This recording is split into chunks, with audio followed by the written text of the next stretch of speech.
আজ বাংলাদেশের ধর্মপ্রাণ মুসলমান মানুষ লাখো জনতার সমাবেশ এই সোহরাওয়ার্দী উদ্যান মার্চ ফর গাজা। লাখো মানুষের জনসমাবেশ বিশ্ববাসীকে জানান দিল প্রতিবাদ কাকে বলে। বাংলাদেশের মানুষ দল মত নির্বিশেষে গণজোয়ারে পরিণত হলো আজ এই সোহরাওয়ার্দী উদ্যানে লং মার্চ ফর গাজা।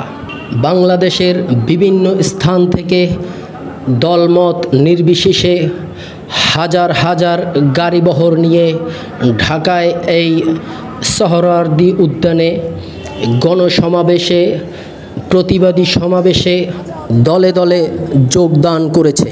আজ যেখানে বিশ্ব মানবতা চুপ, বিশ্ব মিডিয়া সব নির্বাক নিস্তব্ধ, বিশ্বের বড় বড় নেতারা যেখানে আজ হাত গুটিয়ে বসে আছে, হাতে চুরি পড়ে আছে, সেখানে আজ মুসলিম জনতা, বাংলাদেশের সকল মানুষ ধর্ম বর্ণ নির্বিশেষে সবাই গণসমাবেশের জোয়ারে আজ সামিল হলো এই সোহরাওয়ার্দী উদ্যানে।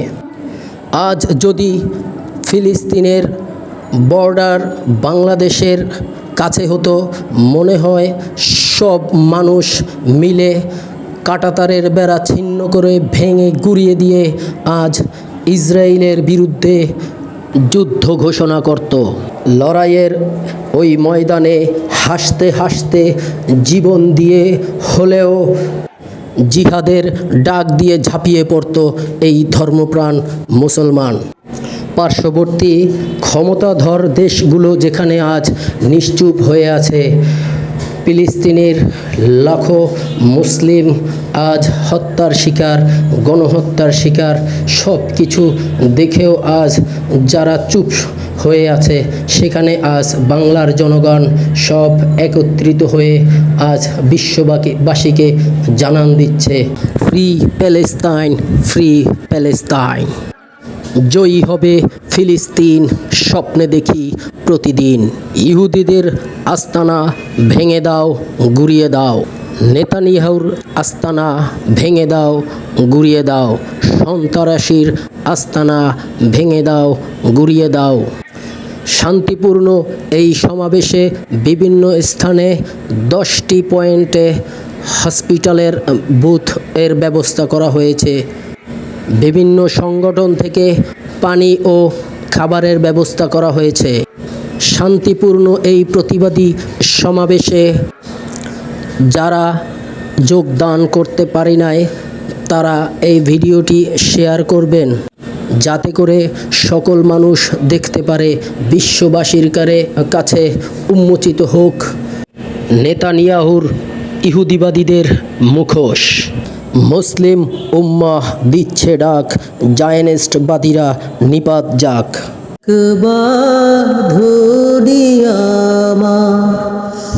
যারা কেড়ে নিল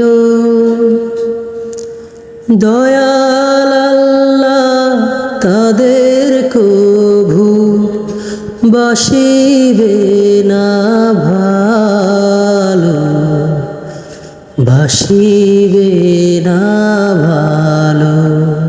তোমরাও তাদের ক্ষমা করো না, দেখাও বিজয়ানি।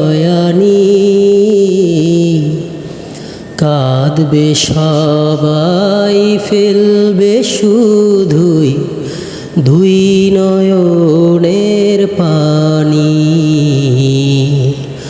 দুই নয়নের পানি। আমার লাশের খবর বন্ধু শুনবে একদিন জানি, কাঁদবে সবাই, ফেলবে শুধুই দুই নয়নের পানি, দুই নয়নের পানি।